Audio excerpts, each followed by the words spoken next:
자, 오늘 본문 말씀 보도록 하겠습니다. 오늘 본문 말씀은 구약성경 출애굽기 3장 13절에서 15절까지 말씀입니다. 오늘 구약성경이에요. 출애굽기 3장 13절에서 15절까지 말씀 보도록 하겠습니다. 구약성경 84페이지 출애굽기 3장 13절에서 15절까지의 말씀 보겠습니다.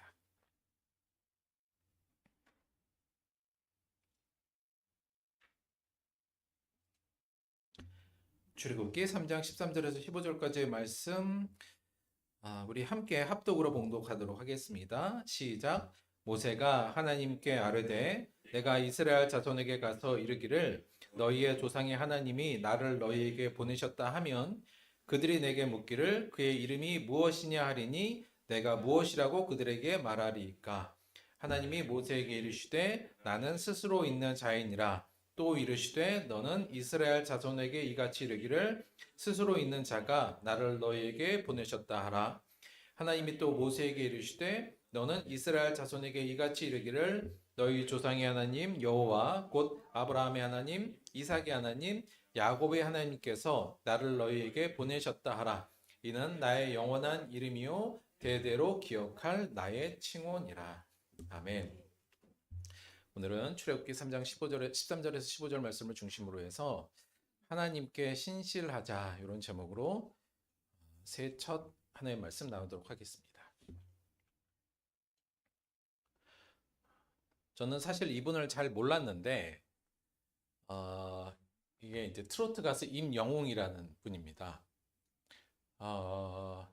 최근에 책이나 또 보도를 통해서 이 임영웅 현상 이렇게 지칭할 수 있는 사회적 현상에 대해서 사람들이 발표하는 것들도 좀 제가 봤어요. 이게 무슨 말이냐면 이 임영웅이라는 트로트 가수가 있는데 이 사람에 대한 인기가 굉장해서 근데 단순히 대중들이 가수를 그냥 소비한 데서 끝나는 것이 아니라 이 임영웅이라는 사람을 중심으로 사람들이 모이고 소위 팬클럽이죠. 모이고 근데 특히 모이는데 그 모이는 사람이 뭐 20, 30대, 10대 이런 게 아니라 물론 뭐 많은 세대, 다른 세대들도 있지만 50대, 60대, 더 나가서 70대에 있는 사람들까지도 이분을 너무 좋아해서 서로 팬클럽으로 모이고 그 팬클럽으로 모인 사람들끼리 단순히 임영웅의 노래만 같이 좋아하는 게 아니라 더 나아가서 자기들끼리 사회적 어떤 선한 일도 하고 기부도 하고 선한 일도 하면서 사회적 활동을 더 넓혀가는 이 현상을 이야기한다고 그래요. 그래서 저는 사실 트로트도 별로 안 좋아하고 잘 몰랐는데 2023년 우리나라 3대 가수가 뉴진스, BTS, 그리고 임영웅이랍니다. 그리고 이분이 뭐 어디 저 체육관 이런 데서 이제 콘서트를 하면 뭐 수만 명이 모이고 뭐 10분 안에 다 매진되고 난리래요. 그러니까 왜 이렇게 그 중에서도 이 현상을 좀 특이하게 보는 건 이 나이 많으신 분, 특히나 50대, 60대 이제 황혼에 들어가시는 장년, 중장년, 노년까지 이분을 그렇게 좋아한다는 겁니다. 그리고 그분들이 이걸 좋아함을 통해서 삶의 새로운 동력을 얻고 새로운 삶의 어떤 에너지를 얻고 있는 모습이 사회적으로 보인다는 거예요. 이게 대체 50대, 60대, 70대 분들이 이분을 왜 이렇게 좋아하나 저는. 그리고 그 좋아한다는 것이 어떻게 이렇게 강력한 어떤 사회적 영향을 펼칠 수 있는 정도의 에너지를 뿜고 있는가 되게 궁금한 거예요. 그래서 조금 뭐 그런 기사들도 봤는데, 아, 제가 그냥 생각할 때는 약간 이랬던 거, 이분을 좋아하는 이유가 이거였던 것 같아요. 뭐냐면, 이분이 이제 처음에 나와서, 그러니까 처음이 아니라 이제 이 트롯이라는 경연 프로그램에 나와서 노래를 하나 불렀는데, 이 노래를 부를 때 수많은 그 중장년 노년분들이 눈물을 흘리면서 위로를 받았다 그러더라고요. 그 노래가 뭐냐면 이 임영웅 씨가 부른 바램이라는 노래인데 이게 노사연 씨 노래인데 이제 불렀나 봐요. 근데 이 노래를 이 임영웅 씨가 불렀을 때 수많은 사람들이 그렇게 눈물을 흘리며 울고 위로를 받았다고 그래요. 가사가 대체 뭔가 해서 제가 봤더니 가사가 이렇게 돼 있어요. 잘 안 보이는데 제가 한번 읽어볼게요. 내 손에 잡은 것이 많아서 손이 아픕니다.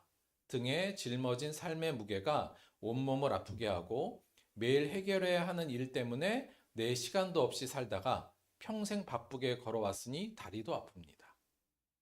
내가 힘들고 외로워질 때 내 얘기를 조금만 들어준다면 어느 날 갑자기 세월의 한복판에 덩그러니 혼자 있진 않겠죠. 큰 것도 아니고 아주 작은 한마디, 지친 나를 안아주면서 사랑한다, 정말 사랑한다는 그 말을 해준다면 나는 사막을 건넌다 해도 꽃길이라 생각할 겁니다. 우린 늙어가는 것이 아니라 조금씩 익어가는 겁니다. 어떻게 감동이 확 밀려옵니까? 이게 저는 대체 어디서, 저도 이제 50대잖아요. 이게 약간 50대의 감성, 5, 60대의 감성으로 들어가서 대체 어디서 그렇게 감동을 받고 위로를 받을까 생각했을 때 가장 핵심적인 부분이 맨 밑에 줄인 것 같아요. 우린 늙어가는 것이 아니라 조금씩 익어가는 겁니다. 자, 이게 사람이 늙어간다는 거 있잖아요. 그러니까 내가 늙어간다는 게 사실은 한마디로 말하면 이게 존재가 소멸한다는 느낌이 듭니다.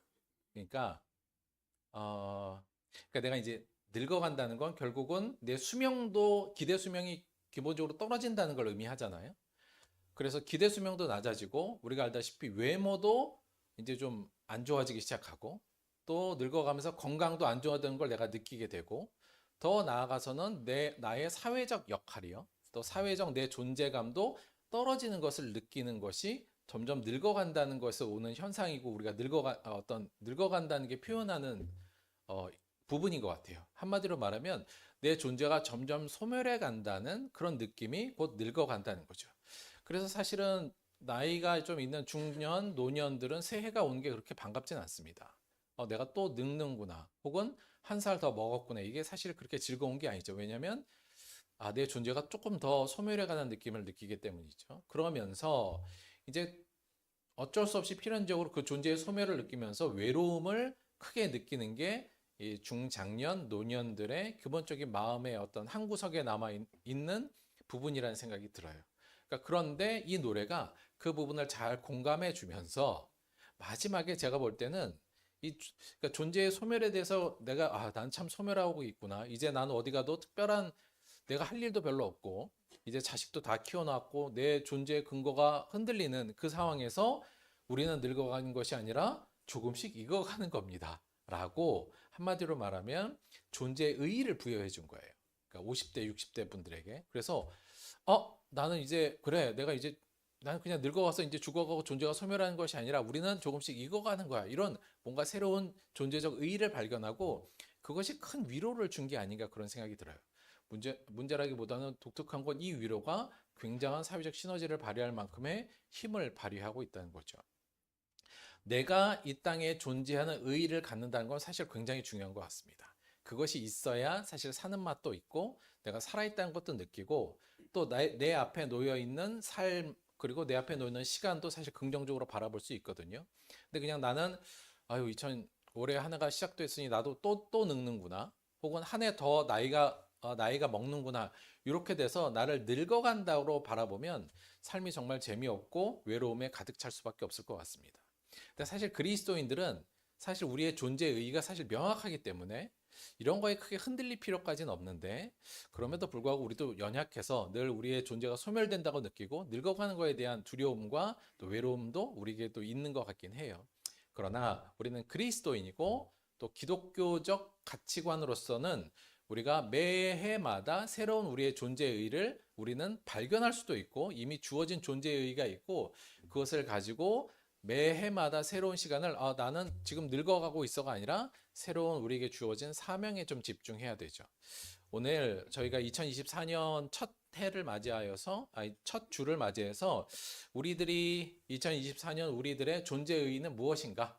그리스도인으로서 이것을 좀 다시 한번 확인하고 저희가 좀 마음에 새기는 게 의미가 있다는 생각을 좀 갖습니다. 말이 좀 어려워서 그렇지 그냥 어렵게 해서 그렇지 2024년을 그리스도인으로서 우리는 어떤 자세를 가지고 대할 것인가 오늘 이 부분에 대한 이야기를 할 텐데요. 그 부분의 이야기를 우리가 하나님은 누구인가 라는 부분을 공부하면서 조금 만들어 가보도록 하겠습니다. 자, 하나님은 어떤 분인가? 사실 이 부분은 우리가 교리를 공부할 때도 제일 처음에 나온 부분이기도 하고요. 또 우리 신앙에 있어서 굉장히 중요한 질문이기도 하고 공부해야 될 부분이기도 해요. 근데 그럼과 동시에 굉장히 어려운 부분입니다. 여러분, 하나님은 어떤 분인가 할 때 내가 대답을 그냥 몇 가지로 툭툭툭 해낼 수 있으면 그 공부 굉장히 많이 한 거거든요. 그런데 생각보다 우리가 하나님을 믿으면서도 하나님이 누구인가에 대해서 대답을 잘 못하기도 하고요. 또 어려운 부분도 있습니다. 실질적으로 가장 어려운 건 뭐냐면 실제로 우리가 하나님이 어떤 분인가를 온전히 알 수 없다는 거가 일단 전제라는 게 어렵고요. 그러니까 우리라는 존재가 하나님이라는 존재 자체를 안다는 건 온전히 안다는 건 사실 불가능하거든요. 그래서 우리가 그냥 이 불가능한 일을 해야 된다는 것이 일단 어려운 부분이기도 하고 또 하나의 우려점은 뭐냐면 우리가 하나님을 때로는 다 각자의 하나님을 각자대로 이해하는 경우들이 꽤 많습니다. 그러니까 내 마음속에 하나님을 그냥 내가 하나님은 이런 분이야라고 스스로가 그냥 설정하고 각각의 자기의 뜻대로 설정해서 하나님을 믿고 또 그 하나님을 따르는 경우도 있어요. 그래서 그러면 안 되겠죠. 다 다르면 안 되니까. 그래서 우리가 하나님을 명확히 한다는 말이 좀 그렇습니다만 최소한 우리가 하나님에 대한 성경이 전하는 내용을 좀 분명히 알아야 되는 건 맞거든요. 그래서 그냥 내가 경험한 하나님이라기보다는 성경이 하나님을 우리에게 어떻게 제시하고 있으며 우리가 하나님을 어떤 분으로 이해하는 것이 좋은가를 성경을 통해서 잘 정리하는 건 우리 신앙의 아주 기초적이면서도 중요한 부분이라고 할 수 있습니다. 오늘은 그 부분을 잠깐 정리하면서 공부를 하려고 하는데 하나님은 어떤 분인가요? 이 하나님은 어떤 분인가라는 이 부분에 대해서 성경이 우리에게 아주 명확하게 또 아주 축약적으로 우리에게 알려주는 부분이 바로 오늘 본문 말씀이라고 볼 수 있습니다. 잠깐 설명을 드리면 자, 요 오늘 본문 말씀의 내용은 뭐냐면 모세의 이야기예요. 아시죠? 그러니까 모세가 이집트의 왕자로 있다가 이집트에서 쫓겨나서 이제 광야에 나가서 살죠. 그리고 이제 80세 노인이 다 되었습니다. 그래서 그냥 자기의 장인의 양을 몰고 그냥 양 모는 사람으로 살고 있었는데 한 80세 노인이죠. 근데 그가 어느 날 호렙산에 양을 치러 갔다가 거기서 하나님 여호와 하나님을 만납니다. 여호와 하나님께서 어디에 나타나셨냐면 이 떨기나무 불타는 곳에서 나타나셔요. 그리고 모세를 부르십니다. 모세야, 모세야. 그랬더니 모세가 깜짝 놀라죠. 그리고는 모세에게 말하시죠. 여호와께서 야, 네가 서 있는 곳은 거룩한 곳이니 신발을 벗어라. 그리고 모세에게 사명을 줍니다. 뭐라 그러냐면 야, 이집트에 가서 내가 이집트에서 포로로 잡혀 있는 이 내 백성들의 신음을 들었으니 이제 네가 가서 그들을 탈출시켜. 그들을 애굽의 땅에서 끄집어내서 내가 약속했던 가나안 약속의 땅으로 그들을 끌고 가라. 이제 이 사명을 주신 거예요. 그런데 모세가 생각해 보니까 이게 자기가 암만 이 사명을 받고 이 모세가 머리가 좋았던 것 같아요. 이미 다 이미지를 다 떠올린 거예요. 내가 이 얘기를 듣고 이집트에 가서 이스라엘 사람들한테 얘기하면 이 사람들이 이 얘기를 믿어줄까? 이제 이게 걱정이 된 거죠. 그래서 하나님께 묻는 장면이 오늘 13절의 부분입니다. 다시 물어요. 뭐라고 묻냐면 하나님이 모세에게 이르실 때 뭐라고 묻냐면 이렇게 해요. 아니 내가 이스라엘 자손에게 가서 하나님께서 나를 보내셨다 그러면 그 사람들이 믿겠습니까? 그 사람들이 나에게 너를 보낸 그분이 이름이 뭐냐 이렇게 물어보면 뭐라고 대답해요? 이렇게 했을 때 13절에 하나님께서 뭐라고 그러냐면 하나님이 모세에게 이르되 나는 스스로 있는 자이니라. 또 이르시되 너는 이스라엘 자손에게 이같이 이르기를 스스로 있는 자가 나를 너에게 보내셨다 하라. 하나님이 또 모세에게 이르시되 너는 이스라엘 자손에게 이같이 이르기를 너희 조상의 하나님 여호와 곧 아브라함의 하나님 이삭의 하나님 야곱의 하나님께서 나를 너희에게 보내셨다 하라. 이는 나의 영원한 이름이요 대대 기억할 나의 칭호니라. 이 부분에서 아주 유명한 하나님의 칭호, 하나님의 이름이 나옵니다. 그게 뭐였냐면 나는 스스로 있는 자이다. 이 부분이에요. 사실 이 부분은 이게 조금 많이 어려워요. 그러니까 이게 원래 그 히브리어로 되어 있는 부분이잖아요. 원래는. 그러니까 이게 에흐에 아쉐로 에흐에 이렇게 돼 있는데 이 말 자체가 영어로 하자면 I am who I am 이렇게 번역이 될 수 있는 단어고요. 요게 약간 문법적으로 좀 잘 맞지 않는 부분이긴 해요. 근데 우리나라로 번역하자면 사실은 나는 나다 이렇게 번역하는 게 조금 더 직역이에요. 그러니까 우리 성경에도 봐도 아마 여기 1번 쳐놓고 나는 스스로 있는 자니라 1번 하고 밑에 보시면 아마 나는 나다 이렇게 또 번역이 되어 있을 거예요. 그런데 여기 나다라는 부분이요. 여기 이제 영어로 하면 비동사거든요. 그러니까 이게 어떤 나다라는 뜻도 있지만 사실은 이게 존재라는 뜻을 지금 이야기하고 있는 부분이라고 볼 수 있습니다. 그래서 오히려 저는 나는 존재인이라 이렇게 번역해도 괜찮은 번역이라고 볼 수 있어요. 그러니까 이게 무슨 말이냐? 하나님께서 말했는데, 야, 나는 나야. 나는 존재인이라. 뭐 이렇게 말씀하신 거죠. 굉장히 좀 어렵게. 그래서 그렇지만 어렵지만 이게 우리가 하나님을 우리가 이해하고 하나님이 어떤 분인가를 아는 데 있어서는 굉장히 중요한 단서이고 하나님이 직접 자신의 이름과 자신이 어떤 분인지를 잘 표현해 줄 수 있는 호칭으로 우리에게 주신 거기 때문에 이 부분을 통해서 우리가 하나님을 알아간다면 그것이 우리가 하나님을 아는 데 있어서 가장 그래도 정확한 부분이라고 할 수 있죠. 그래서 이 나는 나다 혹은 나는 존재이다 이렇게 말씀하신 게 이걸 통해서 우리가 하나님은 어떤 분인가를 여러 학자들이 이제 이걸 고민하고 연구했어요. 그걸 통해서 우리가 알 수 있는 하나님은 어떤 분인가 이걸 근거로 해서 첫째는 뭐냐면 이게 좀 함축적으로 돼 있으니까요. 첫째는 하나님은 스스로 존재하는 분이다. 이 부분이 하나님을 우리가 아는 데 있어서 첫 번째 가장 중요한 부분이에요. 여기서 이제 사실 우리 지금 성경 번역은 요 첫 번째 해석을 사실 그대로 가져왔다고 보면 되죠. 나는 스스로 있는 자니라. 요거요. 그러니까 이건 무슨 얘기냐면 모든 피조물들은 스스로 존재하진 않죠. 우리도 다 부모가 있어서 존재하는 거고 모든 것이 다 창조주에 의해서 피조되었는데 하나님은 그게 아니라 스스로가 원래 존재하시는 분, 독립성을 갖고 계신 분, 이걸 자존성이라고도 얘기를 하고요. 하나님은 그런 분이라는 뜻이에요. 그래서 인간, 피조물하고는 전혀 다른 존재인 스스로 존재하는 분이다. 이게 하나님의 우리와 구별되면서도 가장 하나님다운 하나님을 우리가 설명할 때 가장 중요한 부분이고요.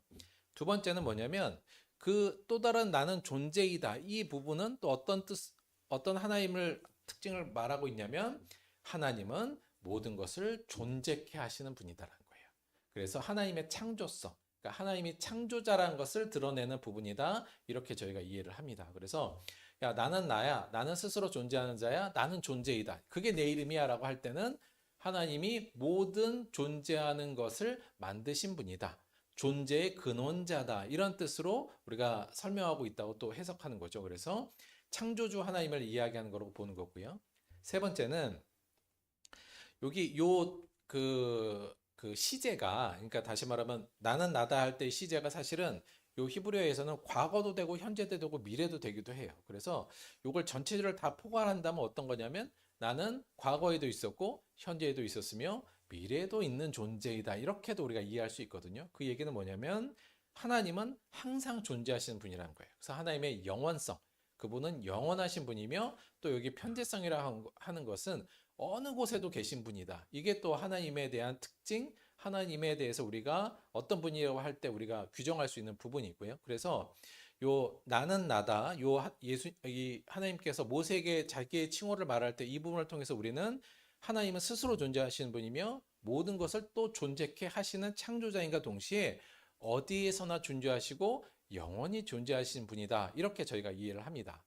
그런데 여기에서 조금 더 나아가서 오늘 말씀에 보면 그 이후에 하나님께서 뭐라고 그러냐면 다시 한번 이르기를 15절에 보면 너희 조상의 하나님 여호와 곧 아브라함의 하나님, 이삭의 하나님, 야곱의 하나님께서 나를 너에게 보내셨다 하라. 이렇게도 돼 있잖아요. 그러니까 요 내용을 포괄해서 하나님께서 과거에도 계셨고 현재도 계시며 미래에도 계시다는 것은 결국 뭘 의미하냐면 결국은 하나님은 신실하신 분이라는 것이 여기에서 이 이름에서도 나옵니다. 이게 무슨 말이냐면 하나님께서는 한번 약속하신 건 꼭 지키시는 분이라는 거예요. 그래서 과거에 했던 약속도 현재, 미래 언제나 하나님께서는 그것을 꼭 지키시는 분.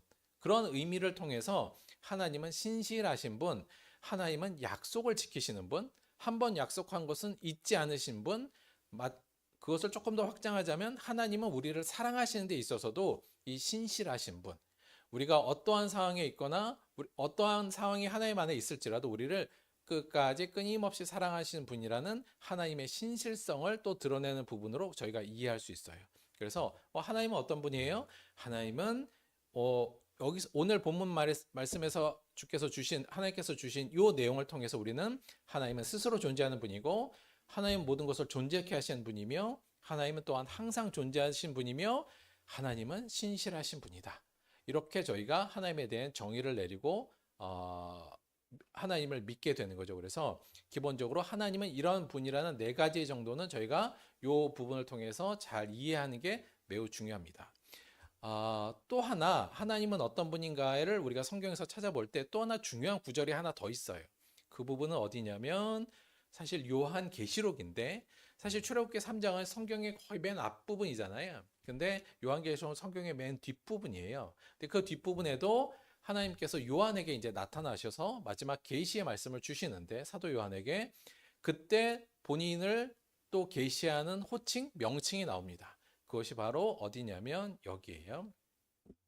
계시록 1장 8절, 주 하나님이 이르시되 나는 알파와 오메가라. 이제도 있고 전에도 있었고 장차 올 자요 전능자라 하시더라. 이 부분이요. 즉 하나님께서 자신을 또 표현할 때 어떻게 표현하시냐면 나는 알파와 오메가야, 이렇게 표현하신 부분이 계시록에 나옵니다. 이 부분은 계시록에도 여러 번 나오는데 계시록 22장 12, 13절에도 이렇게 나와요. 내가 속히 오리니 내가 줄 상이 내게 있어 각 사람에게 그가 행한 대로 갚아주리라. 나는 알파와 오메가요 처음과 마지막이요 시작과 마침이라. 자, 요거는 헬라어로 보면 이렇게 돼 있어요. 이게 에고 에임이 이렇게 돼 있는데요. 요게 우리가 아까 앞에서 봤던 그 출애굽기에서 했던 그 내용이 에고 에임이에요. 나는 뭐뭐이다. 나는 존재하다가 이걸 헬라어로는 에고 에임이거든요. 근데 그렇게 말씀하시고 뭐라 그랬냐면 나는 무엇이야? 알파이며 나는 오메가야, 이렇게 얘기한 거예요. 알파와 오메가는 헬라어의 첫 번째 알파벳, 마지막 알파벳이에요. 그래서 영어로 하면 A부터 D까지 이렇게 얘기한 거고요. 요거의 전체적인 의미는 22장에 나온 것 같이 하나님이 이렇게 말씀, 나는 처음이자 마지막이고 시작과 마침이다. 지금 이렇게 얘기하신 거죠. 자, 이 얘기는 결국 하나님의 어떠한 부분을 이야기하고 있는 건가를 조금 더 풀어서 설명하자면, 이걸 통해서 우리는 또 하나님은 어떤 분이라는 것을 이해할 수 있냐면, 첫째, 하나님은 전능자이시다라는 의미가 이 안에 있어요. 하나님은 알파와 오메가라는 이 자체가 오늘 계시록 1장 8절에도 있지만, 주 하나님이 이르시되 나는 알파와 오메가라, 이제도 있고 전에도 있었고 장차 올 자요. 요거 앞에서 했던 부분이죠. 영원성, 하나님의 존재의 영원성과 함께 뭐라고 하냐면 전능자라 하시더라. 그러니까 모든 것의 처음부터 끝까지 모든 것이 가능하신 분이라는 의미 안에서 하나님은 전능자다. 모든 것이 가능한 분이라는 것이 요 호칭에서부터 저희가 또 유추해서 하나님을 이해하고요. 또 하나, 하나님은 알파와 오메가라는 것은 결국 뭘 뜻하는 거냐면 하나님은 역사와 생명의 주관자이다. 모든 역사와 모든 생명을 통치하시는 분, 진짜 통치하신 분은 하나님이다. 이것을 드러내는 부분이고요. 또 하나, 하나님은 모든 것의 심판자라는 것을 여기서 이야기해요.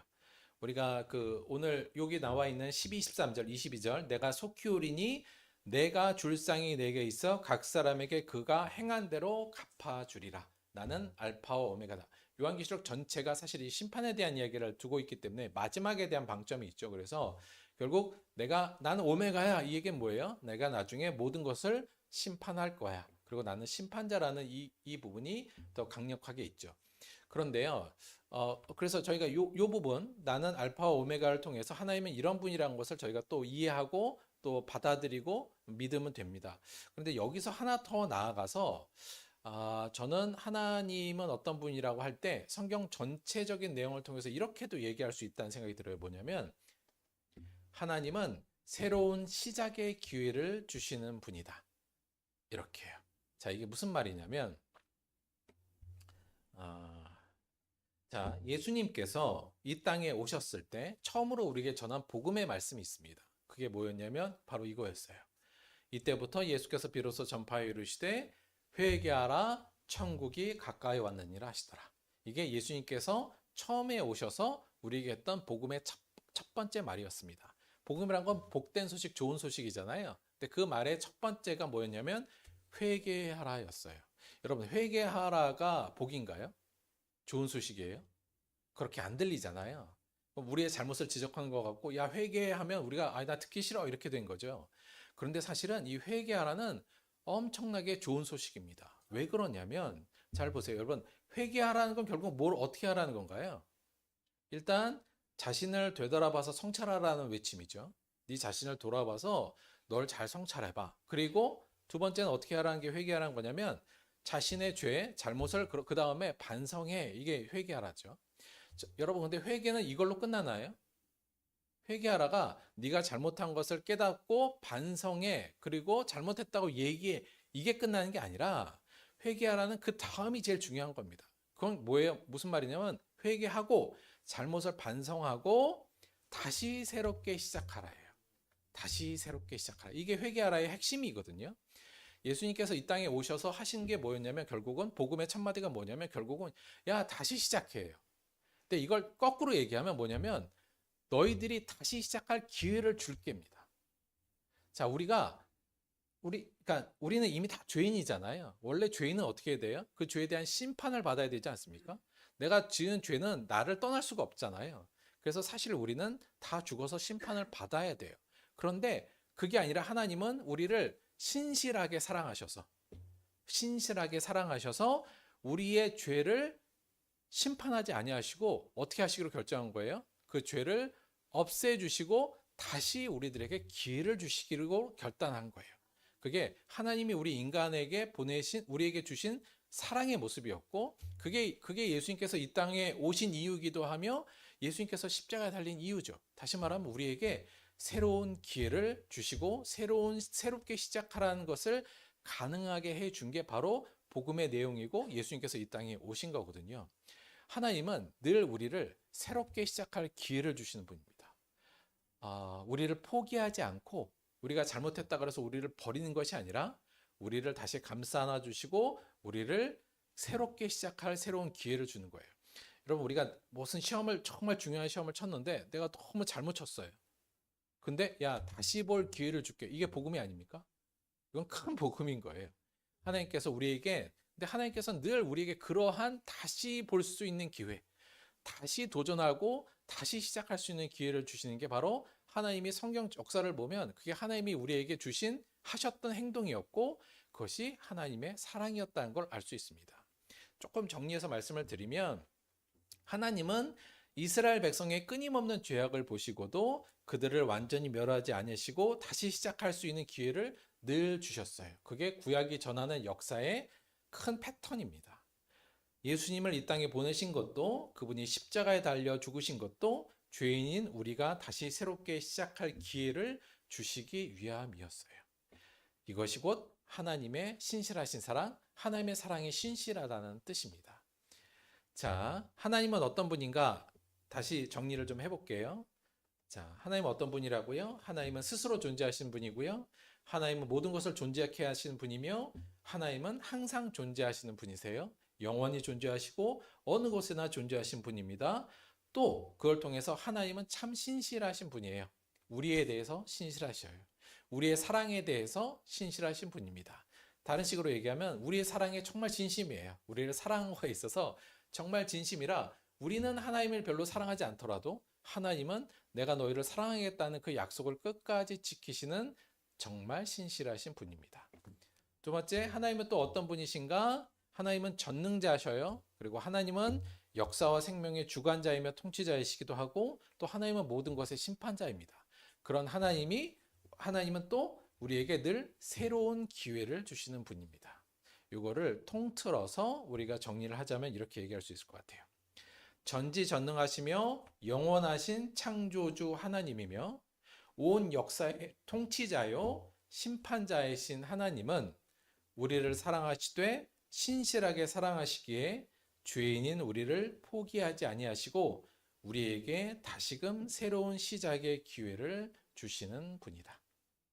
하나님은 어떤 분이라고요? 하나님은 전지전능하신 분이에요. 하나님은 어떤 분이라고요? 그는 영원하신 분이며 모든 것을 창조한 분이시고 그 하나님은 어떤 분이라고요? 온 역사의 통치자이며 온 역사를 심판하실 그 하나님이에요. 근데 그 하나님이 누구를 사랑했다고요? 우리와 같은 보잘것없는 죄인을 사랑하셨어요. 그런데 어떻게 사랑하셨어요? 사랑이 그냥 단순하게 그냥 한 하루 이틀 사랑하거나 2, 3일 사랑하거나 1, 2년 사랑하는 것이 아니고 또 우리가 하나님께 정말 열심히 하고 할 때만 사랑한 것이 아니라 우리가 하나님에게 신실하지 않더라도 하나님은 우리를 사랑하셨고 우리를 끝까지 영원토록 사랑하셔서 우리를 결국 포기하지 않으시고 우리가 비록 잘못했다 할지라도 우리에게 새롭게 시작할 기회를 늘 주시는 분, 그분이 우리가 믿고 있는 하나님입니다. 이 하나님을 우리가 믿고 따르면서 저는 2024년을 시작하는 우리의 자세를 한 3가지 정도로만 정리해 보려고 해요. 자, 2024년을 시작하는 우리의 자세, 첫째는 일단 이건 우리가 확실히 좀 알고 갑시다. 2024년이 우리에게 허락된 것은 모든 존재의 근원이신 하나님의 은혜이다. 여러분, 올 한 해를 우리에게 허락하신 것, 우리에게 생명을 허락하시고 나라는 존재를 허락하시고 2024년이란 기간과 이 시간을 우리에게 허락하신 건 다 하나님의 은혜입니다. 이것을 일단 분명히 알고 감사하면서 살아야 된다는 게 첫 번째, 감사의 자세를 살아야 된다는 게 첫 번째고요. 두 번째는 2024년은 하나님이 우리에게 주신 다시 시작할 수 있는 기회입니다. 2024년을 우리 기회라고 생각합시다. 하나님께서 우리에게 다시 기회를 주셨다고 생각하면 돼요. 사실 여러분, 우리가 돌이켜보면 2023년 우리의 삶이 하나님 보시기에 합당했을까요? 많이 부족하지 않았나요? 그럼에도 불구하고 하나님은 우리를 어떻게 하셨나요? 여전히 사랑하셨고 여전히 참아주셨으며 여전히 우리를 긍휼히 바라보신 거 아닙니까? 또 우리를 멸하시지도 않고 우리가 그렇게 하나님께 불성실했음에도 불구하고 하나님은 우리에게 끊임없는 사랑으로 용서하시고 또 2024년이라는 시간을 우리에게 허락하셨어요. 이건 뭐냐면 저는 하나님께서 우리에게 또 한 번의 새로운 기회를 주셨다 이렇게 바라보자는 겁니다. 그게 맞는 거예요. 하나님이 2024년을 우리에게 주면서 우리에게 다시 도전할 수 있는, 다시 나아갈 수 있는 기회를 주신 거라고 봅니다. 그래서 저는 2024년이 우리가 이제 또 더 늙어간구나 이렇게 생각할 여유가 없어요. 하나님은 우리에게 정말 좋은 기회를 우리에게 새롭게 주셨습니다. 다시 시작하는 기회로 2024년을 삼읍시다. 그러면 다시 시작한다는 건 뭔가, 뭘 다시 시작해야 돼? 그 시작의 주체적인 내용은 뭔가 할 때 여러 가지가 있겠습니다만 저는 올 한 해 물론 뭐 이게 딱히 표요라고 할 수는 없는데요. 이렇게 표요를 잡았어요. 뭐냐면 2024년 우리 다시 시작합시다. 뭘요? 하나님께 신실함을 다시 시작합시다. 이렇게 올 한 해를 좀 생각했으면 좋겠어요. 하나님은 여러분 우리에게 신실하시다고 말씀드렸잖아요. 우리가 하나님한테 신실하지 않더라도 하나님은 우리에게 신실하셔요. 우리를 사랑할 때 우리가 뭘 좀 잘해서 사랑하는 것이 아니고 우리가 막 열심을 낸다고 사랑하는 게 아니고 그것만 할 때만 사랑하는 것이 아니라 우리가 세상에 빠져 있을 때도 세상의 유혹에 넘어가 있을 때도 그럴 때도 우리를 여전히 사랑하시고 우리의 사랑에 대해서 신실하게 믿을 만하게 조금 이렇게 말하면 좀 그렇습니다만 신실하다는 자체가 충성하다는 의미니까 하나님은 우리에 대한 사랑에 늘 충성하시고 신실하게 하고 계십니다. 우리는요, 하나님의 사랑에 대해서 우리가 너무 신실하지 못한 부분이 너무 많은 것 같아요. 그렇죠? 오늘 예배드리고 저희가 고백하고 또 결단하지 않습니까? 하나님, 이번 주는 조금 더 잘 살아보겠습니다. 그런다고 우리가 신실하나요? 똑같이 가고 일주일은 똑같이 생활하며 여전히 하나님에게 대한 아무런 하물께 약속 한번 하고 나서도 그 약속에 대한 신실성을 잊어버리고 그냥 뭐 헌신짝처럼 버려버리고 또 하나님께 또 고백하고 이런 것들이 우리에게 반복되지 않았습니까? 저는 2024년은 하나님이 우리에게 신실하신 것처럼 그렇게 우리가 완벽할 수는 없겠습니다만 하나님께 우리 신실하자. 하나님이 우리에게 신실하듯이 그리고 하나님의 특성 또 하나님의 특성이 그 신실하다면 우리도 하나님을 따르는 자로서 우리도 하나님에 대해서 신실할 필요가 있다. 그래서 2024년 우리에게 하나님께서는 새롭게 하나님께 대해서 신실할 수 있는 새로운 기회를 주셨다고 바라보고 이 2024년을 하나님에 대한 신실함으로 가득 채워나가는 것, 그것이 올 한 해를 시작하면서 저희들이 가져야 될 또 마땅한 각오요. 또 우리가 2024년을 바라보면서 품어야 될 마음이라는 생각을 듭니다. 사랑하는 우리 들복교회 성도 여러분, 우리 2024년 한 해 하나님께서 우리에게 주신 이 기회를 감사히 여깁시다. 그리고 이 기회에 우리 다시 한번 하나님께 신실합시다. 하나님께 신실함을 회복하고 한 걸음 더 나아가서 하나님의 그 신실함에 화답할 수 있는 신실함으로 매일매일의 삶을 조금씩만이라도 변화해 나아갑시다. 그럴 때 하나님의 더 큰 은혜와 우리 안에 더 큰 위로가 임할 걸로 믿습니다. 2024년 한 해 하나님께 신실한 우리 들복교회가 되기를 주님의 이름으로 축원드립니다. 기도하겠습니다. 우리 함께 말씀 생각하시면서 잠시 기도한 시간 갖도록 하겠습니다.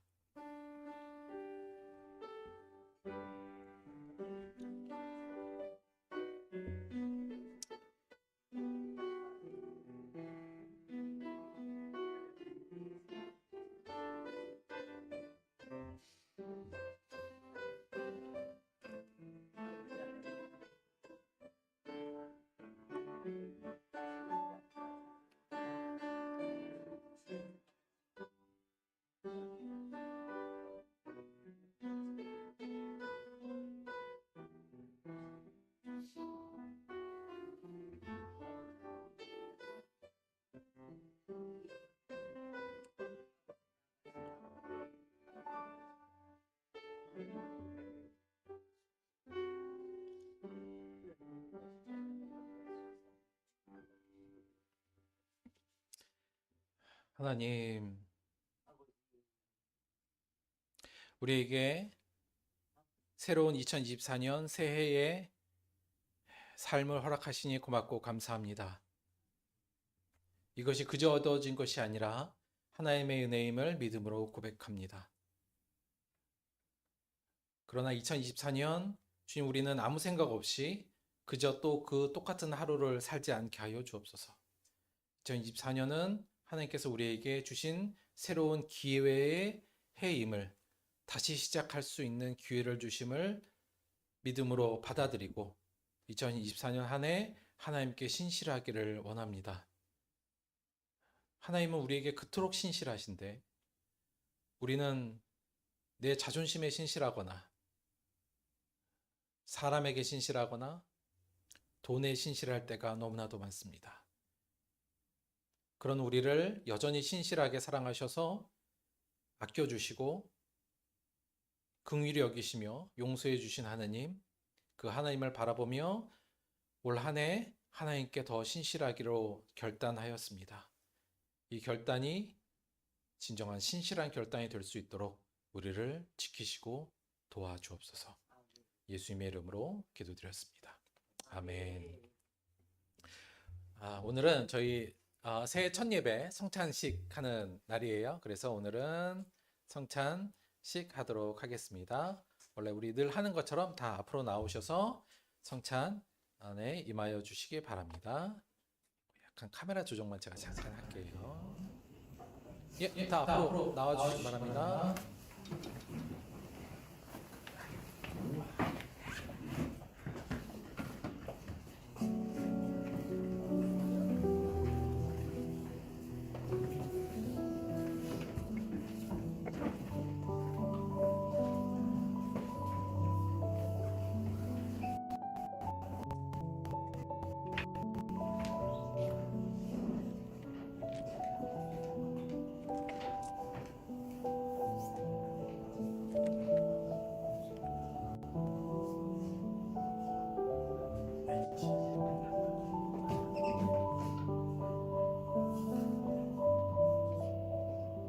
자, 기도하겠습니다.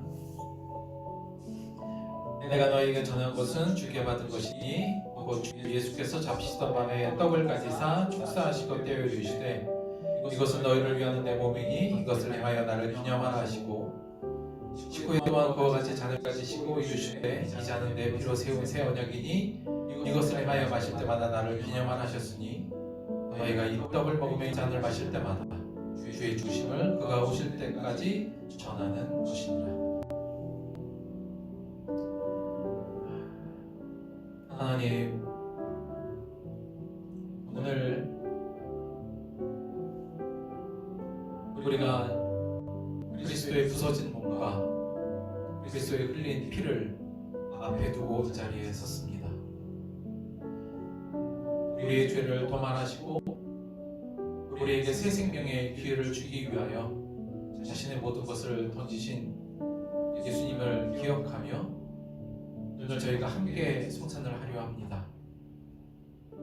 예수님의 부서진 몸을 우리가 나누어 먹고 예수님의 흘린 피를 먹음으로 우리의 죄가 사하여지고 우리가 하나님의 백성으로 새롭게 태어남을 믿으며 이를 통해 다시 우리가 깨어진 우리가 하나 되어 이 땅에 온전한 예수님을 전할 수 있는 그런 들보교회가 될 수 있도록 이 성찬을 통해 우리가 그것을 각오하고 나아갈 때 하나님 우리에게 믿음을 주시고 살아가는 능력을 주셔서 이 모든 것이 가능할 수 있도록 인도하여 주옵소서. 예수님의 이름으로 기도드렸습니다. 아멘.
제가 마지막으로 기도 한 번만 잠깐 하고 던지겠습니다.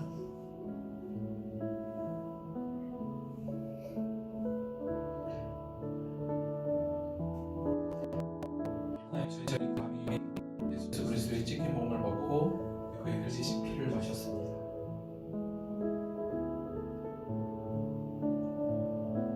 이에 합당한 믿음과 삶을 살 수 있도록 인도하여 주옵소서.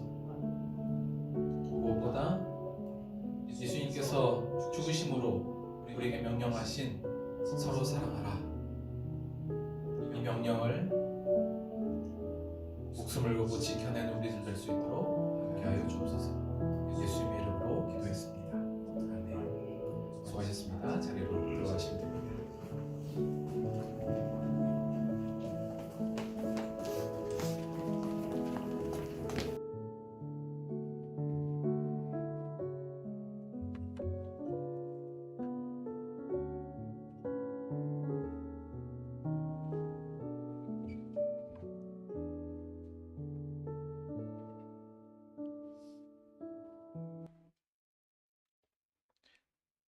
자, 광고 말씀드리겠습니다.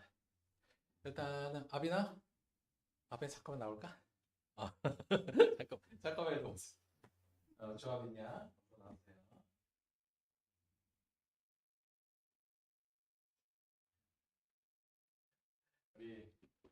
우리 아빈이가 사실 뭐랄까요?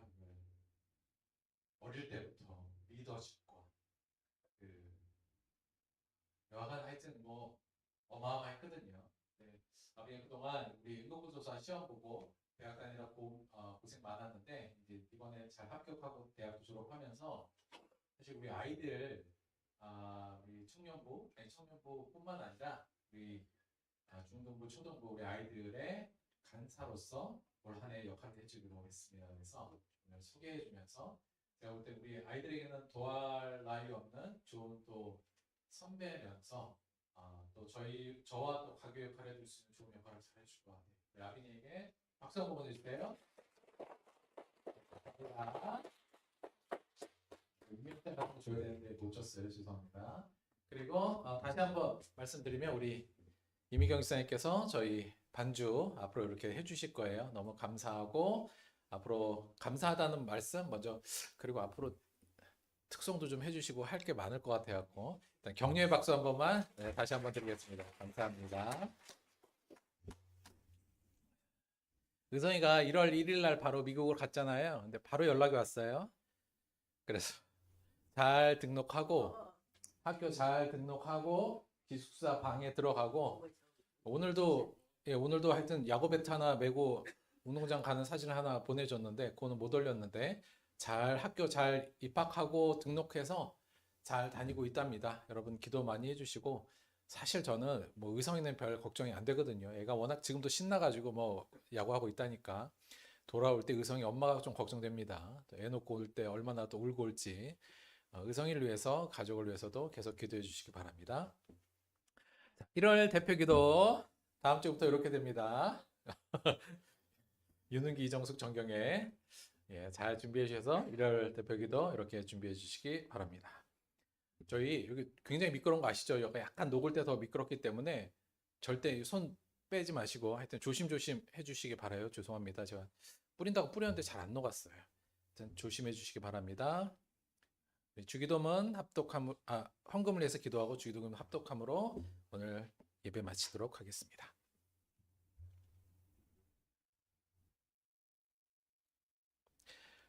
하나님 주께서 주신 2024년 한 새로운 시작의 기회를 저희들이 소홀히 여기지 않게 하여 주옵소서. 우리에게 생명을 주시고 우리에게 시간을 주시고 우리에게 건강을 주신 것은 다 하나님의 뜻이요 은혜임을 잊지 않게 하여 주옵소서. 올 한 해 우리에게 주신 이 기회를 주께 신실하게 다가가기로 저희들을 결단했습니다.